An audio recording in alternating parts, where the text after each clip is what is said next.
Hi, I'm Charles with AniCap. The story begins as the 11-year-old Kotoko is kidnapped by yokai and asked to become the goddess of wisdom. 6 years later, she visits Kurou, a man whose life she previously saved and fell in love with, but he already has a girlfriend named Saki. She's a year older than him and they have been dating each other since high school.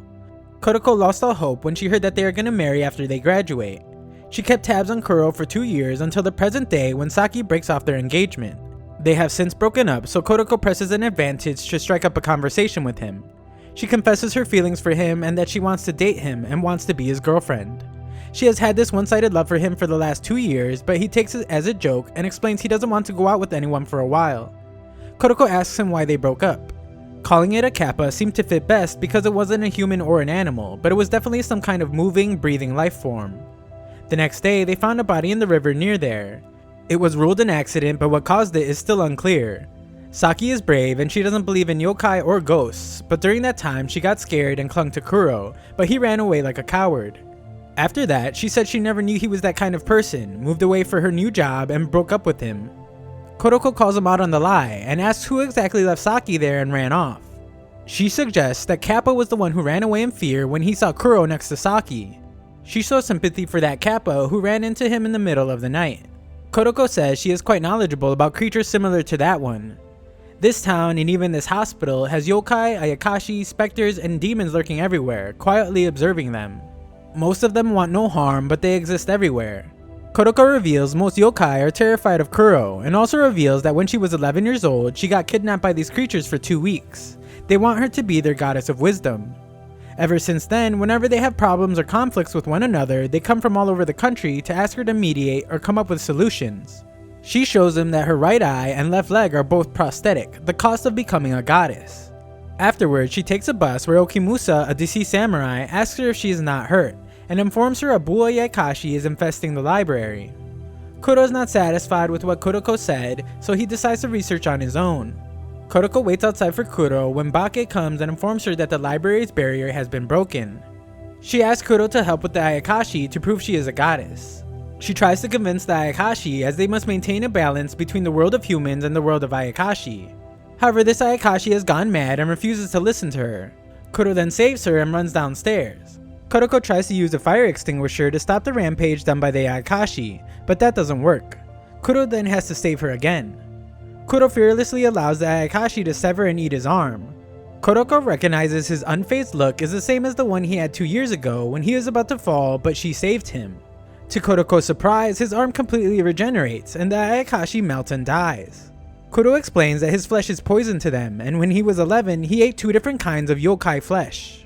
Later, as Kurou pays a visit to his cousin in a hospital, a long-term hospital patient, he tells Kotoko he ate mermaid flesh, which should have made him immortal and given him eternal youth. But the second yokai he ate reduced the immortality to a powerful healing ability. Kotoko asks him what the other one was, but he changes the subject and attempts to leave. He also reveals his flesh has become poisonous to yokai. Kotoko explains that she is going to see a giant serpent who is the guardian spirit of the mountains. She asks if he can come along, but he refuses. About 10 days ago, one of its servants visited her and explained that the guardian is in trouble. So this is her job as a goddess of wisdom of the specters. Kurou asks her if she runs into an aggressive monster like on that day, what will she do? She doesn't have any supernatural power which would save her other than being able to communicate with Ayakashi and touch ghosts. The reason he gives for not being able to go with her is because he wants to enjoy the pork miso soup he made last night. Kotoko would later visit the serpent not knowing Kurou followed and is watching her.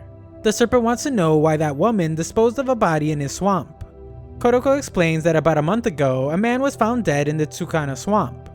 It was considered murder, but he had been stabbed in the chest with a sharp knife. Eventually, a 30-year-old woman named Aoi was arrested as a suspect. They got her confession, but there are many questions that are still remaining. Kotoko thinks she threw the body into the swamp to hide it, but the serpent saw her that night. She threw the body into the river that the serpent drinks from time to time. Animal corpses easily float in it and even trash. The serpent also reveals that the woman didn't put anything on the body to weigh it down. The body simply floated on the water's surface and was immediately discovered. The serpent also heard her saying, "I really hope they find you." When the police ask her about that, she reveals that she dumped the body there so the serpent would eat him. This statement also appeared in the newspapers. Aoi lived at the base of the mountain. She grew up listening to these legends and actually believes in the man-eating serpent. Kotoko reasons that Aoi wanted the serpent, not the police, to find the body and eat it, but the serpent is unsatisfied with this explanation. Kotoko then tries to give a proper explanation that can satisfy the serpent. 5 years ago, Aoi had a boyfriend named Maki, but he died with a different woman who was his co-worker, and would look like a double suicide. Maki worked in the accounting department of a large construction firm. Things started to light up after he died. He had messed with some numbers and embezzled a large amount of money, but he realized that he wouldn't be able to hide much longer, so he convinced the woman to die with him. Aoi was deeply hurt by this and returned to her family's house at the base of Mount Sukuna. She lived as a shut-in for about 2 years, but 2 years later, Yoshihara, a co-worker of Maki, showed up at Aoi's house and apologized for what happened 5 years ago. He confesses that he was the one who killed Maki and also the one who embezzled the money. Maki and that woman found out about what he was doing and told him to confess or they will make this public. So he killed them and got away with the embezzlement. But starting this year, he was met with a series of misfortunes. His wife and child died in an accident and a malignant tumor was found in his body. Yoshihara thought this was happening because of the incident 5 years ago, so he wanted to confess his crime to Aoi. He also contacted Maki's brother, but he was busy at that time, which led Yoshihara to see Aoi first. Kotoko believes Aoi is actually protecting Maki's brother, who was the one that really stabbed Yoshihara. After sending the real killer away, she decided to dump the corpse in the swamp in the mountains to wash off any traces of the true killer. Aoi tried to get rid of any trace of the true killer at her house, but what about the outside? There's no telling what traces could have been left behind. That is why she dumped the body as an offering to the serpent, a former water god, hoping it would rain and wash away evidence. The serpent still has some doubts, like why offering the body? Throwing the corpse of a middle-aged man makes serpents angry. Kotoko tells them that there are 2 types of rain rituals. First is to pray to a water god and have them grant your wish. Second is to make the water god angry so that he would make it rain. Kurou reveals himself, questioning why Kotoko keeps referring to him as her boyfriend. Confused by all the theories, the serpent demands to know the real reason Aoi dumped the body. Kotoko finally explains that Aoi was actually wishing the police would find something. She had previously tossed something away in the swamp, and after murdering Yoshihara, she figured she should retrieve it. However, it was impossible for her to find what she had thrown into the swamp all on her own. That's why she decided to get the police to help.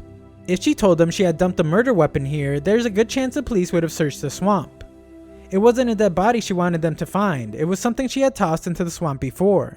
She tossed it in quite a while ago, so there was no guarantee that it'd be found. That's why she couldn't stop herself from whispering a prayer. Aoi had been pregnant when she heard Maki committed suicide. She thought her boyfriend betrayed her, so she returned home from living alone in the city. Kotoko assumes she probably got rid of most items related to her boyfriend during her move. Even if she had kept a couple of pictures and presents, she could have just thrown them in the trash or burned them. Kuroko thinks that she also threw the baby she had with her boyfriend. Shortly after her boyfriend's death and subsequently moving back home, Aoi realized that she was pregnant with his child. Because she didn't know the truth at the time, she saw it as the child of the man who betrayed her. Despite the child being blameless, she likely still wondered what she should do. But then one day, she ended up having a miscarriage at home and the corpse of the fetus ended up in her hands. Unable to tell anyone about it, she dealt with it all alone. And then last month, she found out the truth about her boyfriend's death and regretted her actions even further. She figured she should probably try to find the fetus and give it a proper burial. That's why she thought up the plan to have the police search the swamp. The serpent accepts this explanation, and as they leave, Kotoko explains to Kurou that she simply gave the serpent the most likely explanation. 2 years later, Steel Lady Nanase causes a car crash and disappears. Saki, Kurou's ex, is now a full-fledged officer and investigates the case of a college student. A girl wielding a steel beam about 2 meters long who was wearing a flashy frilly red and black dress and a huge bow in her hair, but who somehow had no face, suddenly appeared in front of his car, so he panicked and swerved off the road. A series of mysterious incidents have been happening in the city. She and Terada, her partner, speak of the urban legends going around in the city. In particular, the legend of Steel Lady Nanase comes up. Nanase Karen, the idol who died at the beginning of this year. The media was abuzz over her due to some unsavory rumors, and to get away from the media, she held up in a hotel in Makuruzaka City. But then she died when a steel beam from a nearby construction site fell on her. Now, there are rumors that she appears every night in Makuruzaka City. She's even wearing her outfit from when she was an idol and wielding the steel beam that crushed her. The faceless ghost of Nanase Karen. Saki believes Nanase is real. She's a real ghost that has nothing to do with some other crime or plot. No matter what happens in the future, the police won't be able to deal with her. She believes that yokai and ghosts actually exist in this world. She tells Terada that she saw yokai before and ended up having to break up with her ex. Terada wonders if her ex was a yokai, and Saki explains that she saw his healing ability in the past and also saw his face when the yokai appeared in the Kamo River. That yokai even said humans are so terrifying, they will consume anything and are willing to mix with anything to create monsters. Later that afternoon, Saki comes face to face with Kotoko, who is fighting the Steel Lady Nanase. Tired of being afraid, Saki tries to defeat Nanase herself, but she is unable to touch her because she is human. Kotoko saves Saki from getting killed by Nanase. During the fight, Kotoko's prosthetic leg comes loose just as Nanase runs away. Saki is confused to see that she was able to kick a ghost. Kotoko tells her to forget what happened. She will take care of Steel Lady Nanase and explains that she shouldn't tell anyone about this, not even the police. Saki identifies herself to Kotoko as a police officer. She tries to take her to the police station to get an explanation about Nanase's other attacks. Kotoko recognizes her as Kurou's ex-girlfriend. She boldly claims that she is Kurou's current girlfriend, astonishing Saki, who had been brooding over her breakup just a few minutes earlier. Thanks for watching part 1. Future parts will be in a link comment below.